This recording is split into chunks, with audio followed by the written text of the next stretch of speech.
Sandusky County Fairgrounds was used in a motion picture 1944 called Home in Indiana. I had always heard that State Fair, one of the original versions of the musical State Fair, had been filmed there. Not the case. It was called Home in Indiana, and they decided the Sandusky County Fairgrounds, which at the time in the 1940s was still running harness races. Welcome to Real Siblings, It Ain't Easy, a real estate podcast with the goal to educate, inform, and save their listeners time as they navigate the market and properties in their neighborhoods. Get ready to join real-life siblings and professional real estate advisors, Donna Reed and Eric Seaman, as they discuss how it may be simple, but it ain't always easy.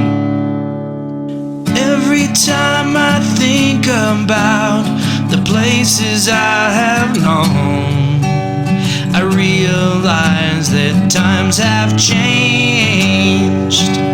So I'll do what I can to make this house into a home. Yeah, yeah. Hi, everybody, and welcome to Real Siblings, It Ain't Easy, a real estate podcast that just ain't typical. I'm Donna, and he's Eric, and we are the Real Siblings. We are professional realtors with Keller Williams, and Eric's in Texas. I'm in Arizona. And for this podcast's purpose, I want you to know that his favorite fair food is roasted corn. And for me, it's still always like the crispy waffles with the powdered sugar or funnel cakes, because those are things I don't make at home. You're going to find out later why this matters. Anyway, as we continue this podcast, we work to communicate, educate, connect, and entertain our listeners.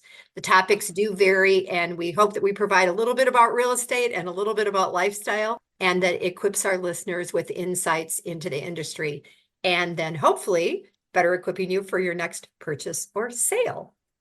And I'm going to, or at least informing you about what's going on. Yeah, something. So you got, if you're listening to this, which is the idea of a podcast, you're not going to know that Eric and I both have backgrounds behind us related to state fairs.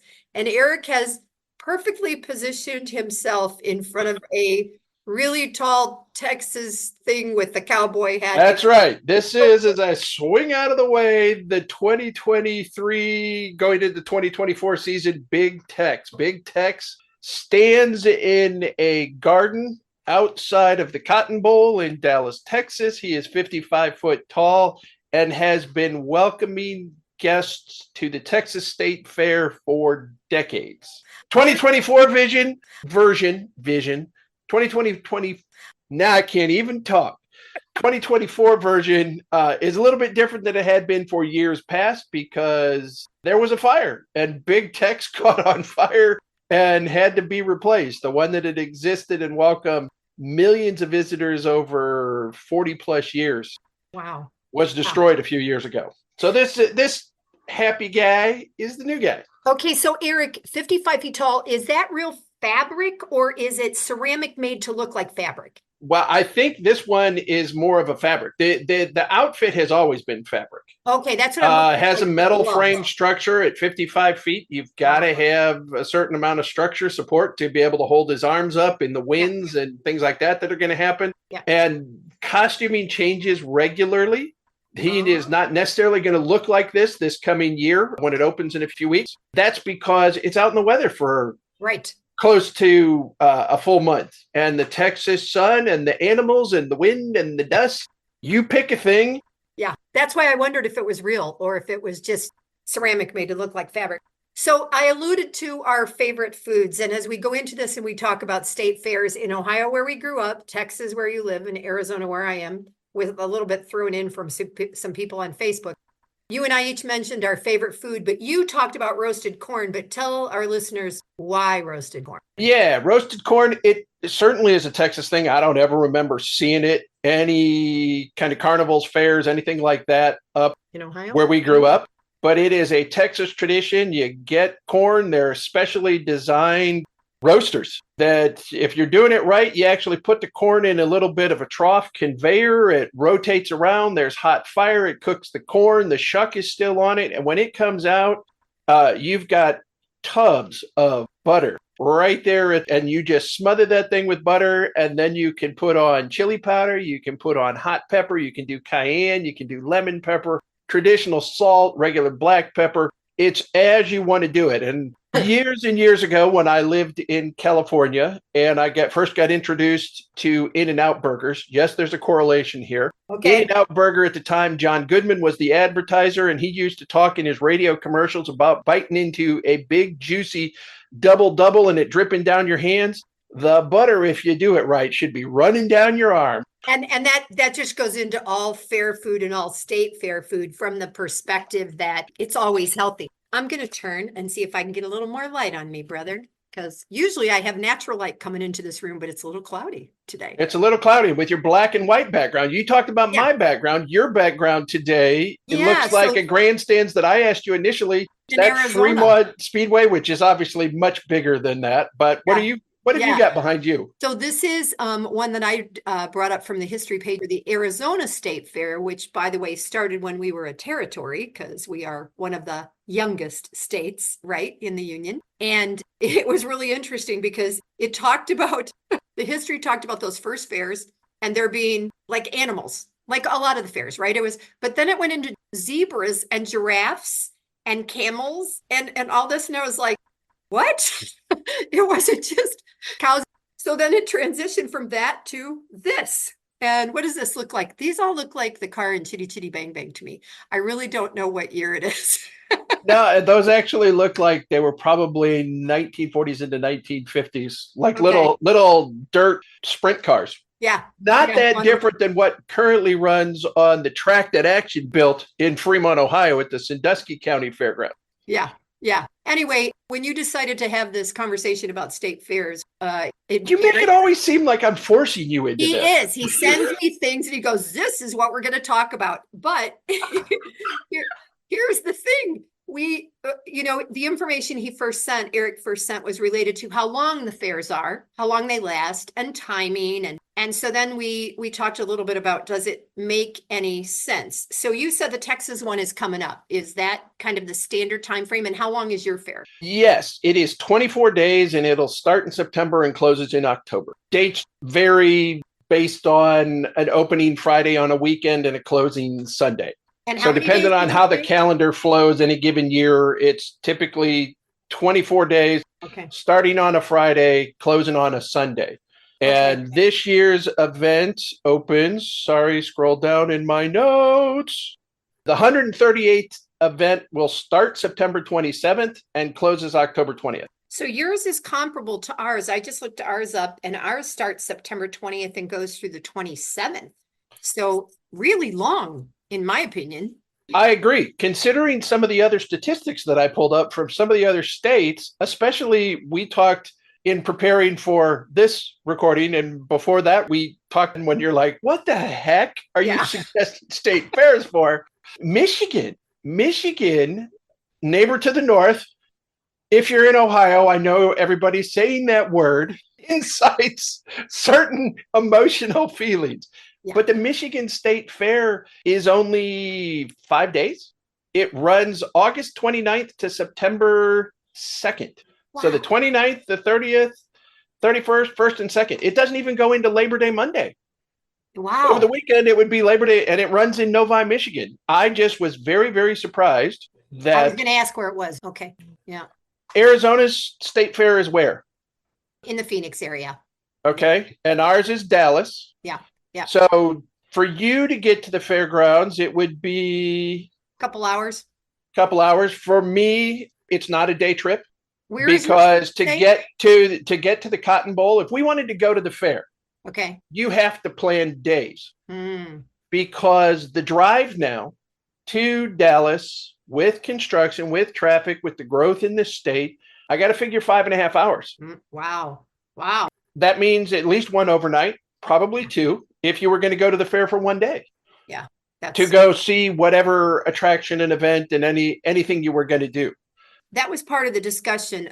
For those of you that are listeners that know me, you know that I ask many questions on Facebook. So after Eric talked about this, I put it out to, my Facebook friends, specifically asking about Ohio, Texas, and Arizona, but heard from Minnesota people and, other people who had gone to the fair and who hadn't. And you and I grew up really close and went to school super close to the county fairgrounds. So remember clearly everybody that had anything at the county fair. And then the goal, of course, was to win and be able to go to state, right? To go to the state fair. So as we were talking about the dates and the timing, first of all, the county fair in Ohio might be ending this weekend or something. It's a little bit early. Yeah, today is the next to the last day Of the Sandusky County Fair. of the Sandusky County Fair, which is held in Fremont, Ohio. Right. And so then the Ohio State Fair, when I started asking who's gone to the fair, why do you go to the fair? Predominantly, it was those people who had animals that were going to go, or they won a prize, they're sewing, or they're, something else. That was what happened from why did Northwest Ohio go to the state fair? And to be honest, you guys, I have never gone. I've never been to any of the state fairs. And there's a couple people here who grew up in Ohio who they go to the county one here and the state one almost every year. They just take advantage of every single thing. And I wish I had heard a little bit from them about the why of that was that Chad? Yeah. Yeah. So a shout out to Gloria Rodriguez. Your son Chad goes to all the fairs and you probably know that. Does that mean Gloria goes as well? I don't know. That's a good question. Inquiring minds. Yeah. Yeah. I always felt like fairs were a fall thing. Yeah. And that's just, I guess, because of where we grew up. Yeah. And I think part of that is it's harvest. You had, if you're going to do contests for Props. Largest pumpkin, largest watermelon, largest whatever it is, and if you're going to compete in those things, you've got to have an appropriate growing season to get to that point. Right. And the fact that we said right now, Sandusky County Fair is going on, and we don't ever remember it being that early. This early. No, because we would start school and then the kids that had animals at the fair could leave and go take care of their animals at the fair. Right. And show up to school late, be to class for a little bit. If they had a showing or whatever, they'd leave again. Right. And I think we started school more in September. We didn't start in August, So, and that just came up again as somebody had a birthday and we were talking about how old are you when you could start school, and who was the youngest in your class and who was the oldest. And that all was related to the start date and everything like that for school. So Eric, you mentioned the, what's that guy called? Big Tex? Is that what Big Tex? Big Tex. The fact that, was it a fire? Is that what happened? Yeah, it was a fire. Okay. So, and I can't remember, I didn't go back to try to research to figure out where, when there's a fire on a major icon like this, what happened? Was it an electrical lighting? Because at 55 foot, he's got some pretty decent electrical lighting from the ground up to keep him lit and smiling and everything else. Was there an electrical short? Was there intentional? Yeah. I don't remember what it was. So as we researched a little bit about these fairs, I mentioned to you, I said there was interruptions all the time. So the first Arizona fair was a territorial fair in 1884. It was not a state fair because we were not a state, and then I read that it was interrupted due to the cotton crop failure. So as you were talking about when our crops, when do they come up and who's going to take something to the fair, the fact that the fair either got canceled or was delayed or whatever because of a poor cotton crop just goes back to say that, yeah, we're bringing together vegetables and farmers and people whose lives are dependent upon the weather, right? And then further in Arizona, it was interesting. It said there was no fair during the Depression. I don't know how long. During World War I, during World War II, and COVID. So as I researched the number of years, there was this huge span from the end of World War II till COVID, till 2020. And in Ohio, when I went back to that one, it talked about 1849, that there was a cholera epidemic of some sort. And so they stopped the planning because of cholera. So we think sometimes that we live in a world where this has never happened before, whatever this is. And it's happening. Right. It's like guarantee there's been something Right. that came up that was an interruption somehow, Yeah. some way, somewhere. 138 years of the Texas Fair. That's through the Dust Bowl era and sharecroppers leaving to go. It's been going on. It's been running. It's been doing in one form or another. It was interesting. You had made the comment that it's like, well, you did county fairs Right. to be winners to go to the state fair, but the state fair in Ohio has already happened.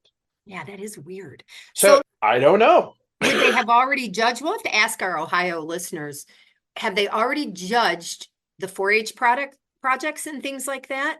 And then they already know if they're going to go to state, but they still do county. I don't know. It's very interesting. You know what else, Eric, which I thought was fascinating, because so many people think only of the desert when they think of Arizona, and, don't realize, about Flagstaff and the mountains and some of the other things. But the original territorial fair was on the banks of the Salt River. And in 1891, it was flooded and washed it out. All the buildings and everything flooded in Arizona, and they had to move the location. So people don't think of Arizona in floods very often, right? And part of the reason, I guess you could say, as much as we lived rural, we were not farm kids. Correct. Yeah. We lived in the small town. We did not have animals aside from our cat and dog when I got my dog when I was teenager. Yeah. We didn't have those things. We didn't have the focus, the interest. We wouldn't know those things specifically. Right. Not like some. We had talked in the previous conversation when we kind of mentioned this. You never really entered or competed or did anything with the fair, right? I county did. fair. I did sewing at the county fair. Yeah. Simply because all my friends did. Right. Okay. So this is back in your high school days where you were sewing, or back with when you moved back? No, high school. High Okay. school. Yeah. So high school days, you entered sewing, did your ribbons, Yeah. awards, trophies? Yeah. And this is just a tidbit about Donna that was just ridiculous. All my friends had already been sewing for a while, and plaid fabric was in style. And I made a plaid jumper, and I had never sewn before. Matching plaids. Mother could not stand being around me because I'm so unorganized compared to her. And looking back on it, it's like saying, let's make the hardest thing we can possibly make the first time we sew, just. So I'm sure Why not? Yeah. So well, and as we talk about state fairs, we talk about it being an event. In Arizona, the territorial fair became the state fair, and it's the only one. Right. Same thing in Ohio, same thing in Michigan, same thing here in Texas. However, Idaho, which you think of the population of Idaho, is it driving distance? What is it? They actually have 3. Really? And they call them all state fairs? They all call them state fairs with some sort of geographic designation. So the earliest one is Western Idaho, which started August 6th and runs through the 25th. Northern Idaho started on the 16th and will run to the 25th. And Eastern Idaho doesn't start until August 30th and then runs until September 7th. So different location, different grounds, different participants.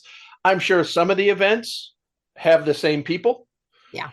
That are moving animals, competing product, whatever, going to each. But I guess from my standpoint, when you have a state that has a population that is equivalent to the population of the Phoenix metro area, right, or the Dallas-Fort Worth metroplex, the need for having 3 separate state fairs.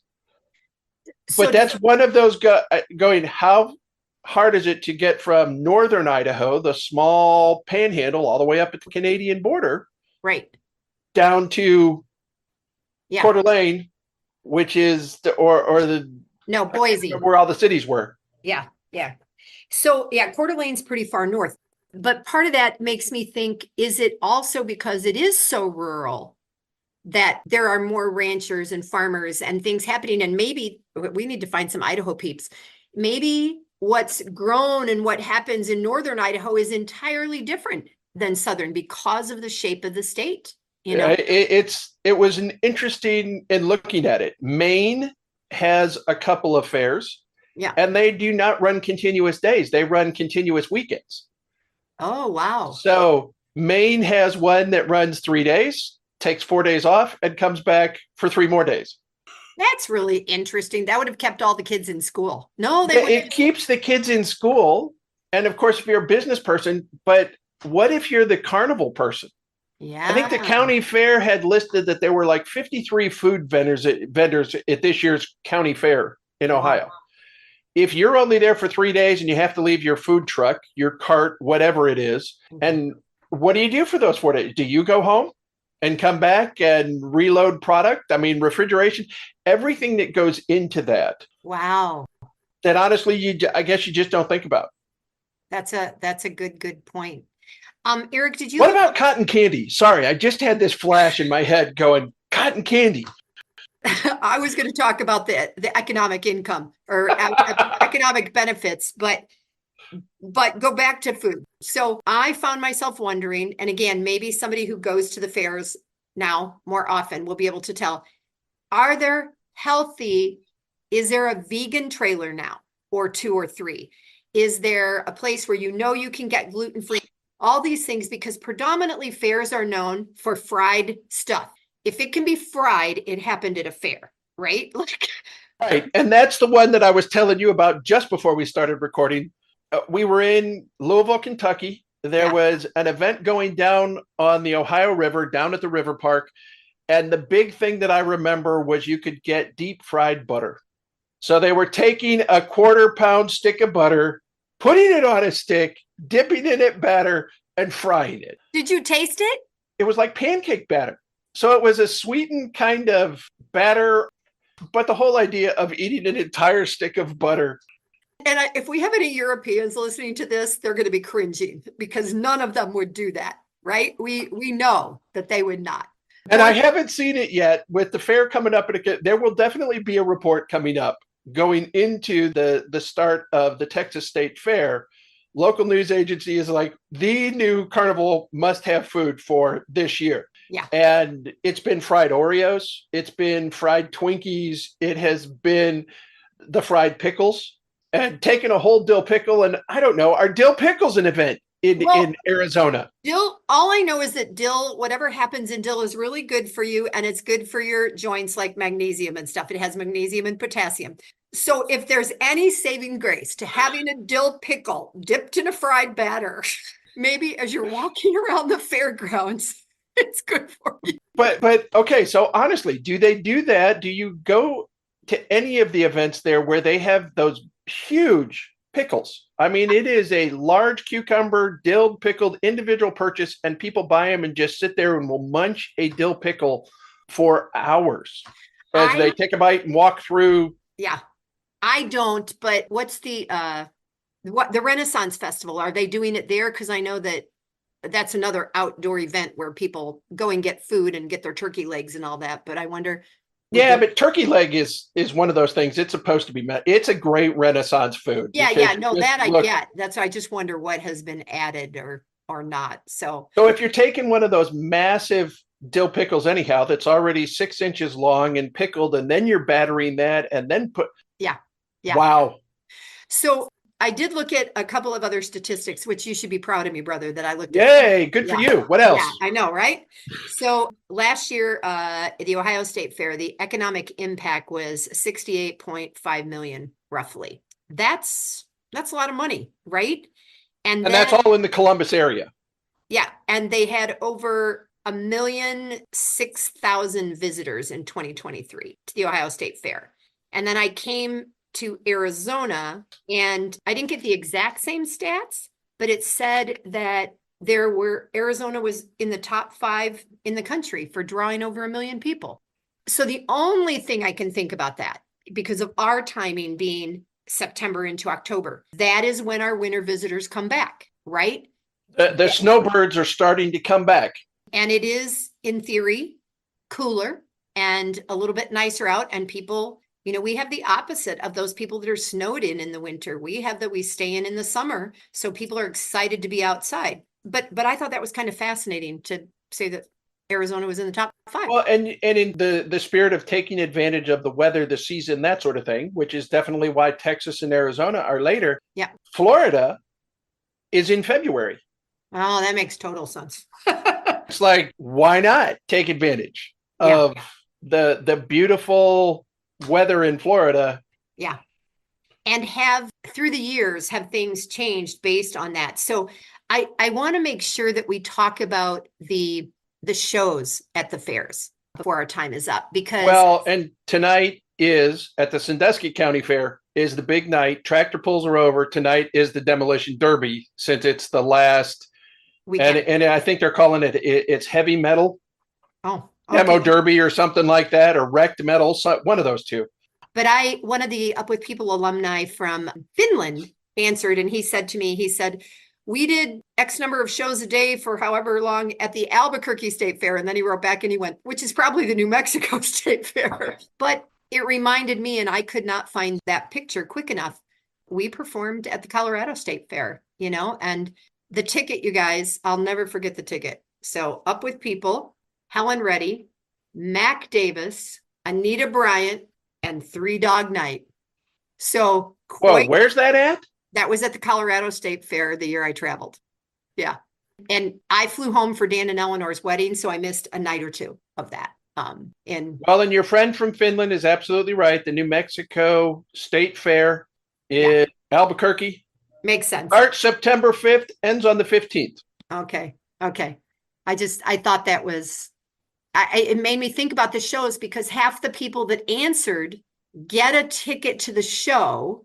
Like people will go to the demolition derby or whoever the big show is. And then that becomes their day. They're at the county fair. So the same thing happens at the state fairs, right? If you're going to and of course, here in the Southwest, aside from horse and cattle and junior livestock and things like that, you automatically got to throw in some rodeo days. That's true. And some rodeo events. In conjunction with the Texas State Fair, there is also the Texas State Auto Show, which goes on the grounds at the same time. So leveraging and taking advantage of introducing 2025 model year cars, the Texas Auto Show will be going on the ground. So if you're a car person, if you're a rodeo person, if you're a gardener, whatever the case may be, there is something at the fair for you. Yeah. Fascinating.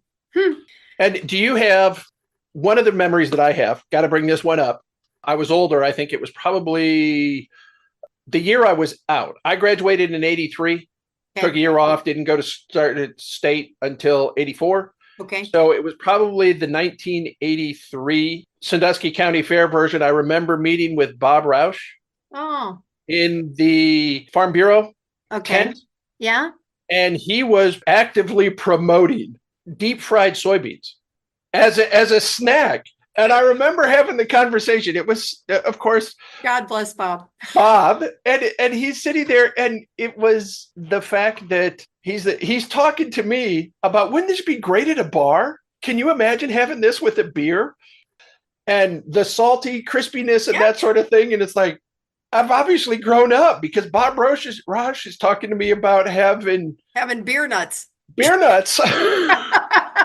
At the Farm Bureau tent. Oh my God, that's funny. And it is absolutely the kind of thing I remember, because when I thought our burgers at school were awful, we used to make jokes about they were soybeans, because that's what the farmers grew. And now people purposely get soy burgers. So soy burgers. Yeah. All right, brother. We do. I think you should wrap this up and take us out. And everybody has learned so much about real estate today. It's not about real estate all the time. We blend lifestyle and real estate together. And this is talking a lot more about lifestyle and what's going on. And there's a state fair wherever you live. That's true. In some cases, you may have 2 or 3 opportunities exactly. to make it to the state fair. Yeah. And if your state is small enough, you don't have to worry about an overnight trip or a 2-night trip in a hotel and everything else. So thanks for listening. Thanks for joining us. We've laughed, we've reminisced, we've talked about the county fair. And I've got to pause. Sandusky County Fairgrounds was used in a motion picture 1944 called Home in Indiana. I had always heard that State Fair, one of the original versions of the musical State Fair, had been filmed there. Not the case. It was called Home in Indiana, and they decided the Sandusky County Fairgrounds, which at the time in the 1940s was still running harness races, Ah, was used for filmed in town for 10 days. And it was a big enough event that when the movie came out and launched, it showed downtown at the Paramount Theater. that's awesome, which is where our oldest brother had his first job. And I saw Live and Let Die like 10 times. So there you go. Trivia. Wow. Okay. Is that because you like the music so much? That was, frankly, that was one of McCartney's best. Yeah. So, whoo, little diversion Independent. from state fairs. All right. Let's bring this all Yeah. around again. Our goal in all of this is to entertain, communicate, and give you some information, whether you're in our regions or somewhere around the country, that's important to you. May help you make a decision on where and when and how you do things. Our goal in that is to help you find a perfect home for you to build lasting memories and create your wonderful life. It's not just the houses, it's a blend with the lifestyle that brings it all together. Remember, Donna's in Tucson, Arizona. I'm in San Antonio, Texas, in the Hill Country. We both work for Keller Williams. And remember, maybe simple, ain't always easy. I'm Eric. I'm Donna. And we are Real siblings. Happy fair time, guys. There you go. Every time I think about the places I have known, I realize that times have changed. So I'll do what I can to make this house into a home. Yeah. Hi, I'm Annabelle, and I want to thank you for investing your valuable time in listening to Real Sibling. It Ain't Easy. I hope you found this episode informative and enjoyable. There are several ways you can support this podcast with my Grandpa Eric and Aunt Grandma. Please take the time to like, follow, and subscribe. Additionally, leave them a 5-star rating along with a review on your preferred podcast platform. The final thing I would ask is that you recommend this podcast to a friend, a family member, or an associate. Your engagement is critical to their ongoing success, and they look forward to connecting.